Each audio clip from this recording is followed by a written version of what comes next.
this lovely day in May in New York City.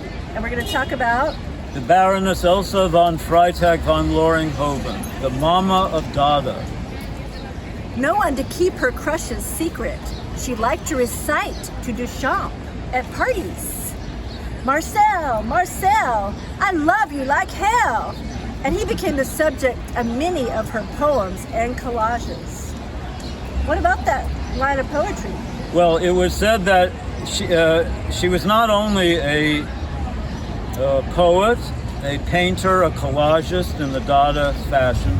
She was also a very vivid artist model, and she modeled for artists here in New York, and in Philadelphia she modeled for Morton Schamberg. And he recalled that, I believe it was he, it might have been George Biddle, another artist, now that I think of it, but she was modeling for one of the two in their studios, and she saw that the artist had a fragment of a newspaper depicting Marcel Duchamp's nude descending a staircase. And she took it off the wall and gave herself a body rub down with it from head to toe. And as she did so, she improvised those lines, Marcel, Marcel, I love you like hell, Marcel. And thus was immortalized both her love for Duchamp, but some have claimed that was the very first instance of what later was anointed to be performance art. And arguably she has been called the forerunner or creator of performance art, for which you can now get, of course, an MBA in many of our illustrious art institutes. But it all goes back to the Baroness. And we're a few steps from Washington Square Park.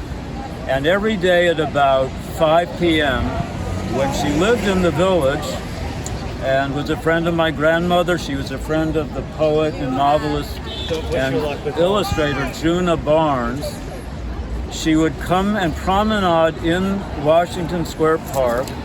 And in those days, she vividly wore the following generally.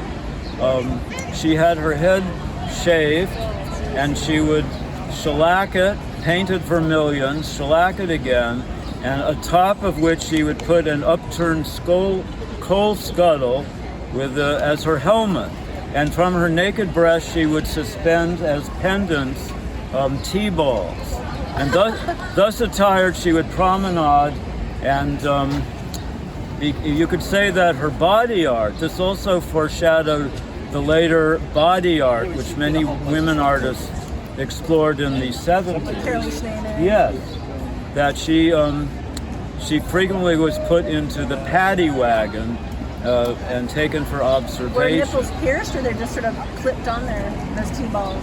There are photographs of it, so I leave it to you to identify that. Thank you. And then in the offices of the Little Review, where Margaret Anderson conducted her, they had moved from Chicago in the Fine Arts Building to New York with the Little Review. They loved both the artistry and the poetics of the Baroness.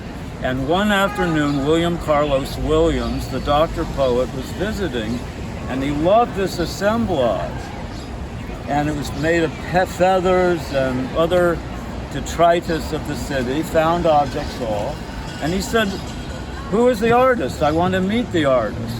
And Margaret Anderson said, "Well, if you go down to the Tombs Penitentiary, she's said to be released at about 5 p.m. So he went down there and expressed his interest in her art. And she felt that he was also expressing an amorous interest in her. And she said to him at one time, "I want to give you my syphilis." So that was the siren call for any gentleman's attentions, of course. So later on, she visited him in New Jersey, and I think it was an abrasive encounter.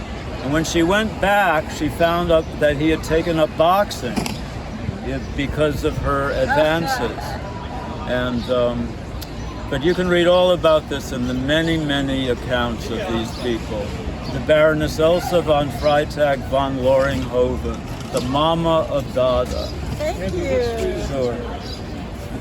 You look a little bit like Joseph Cornell.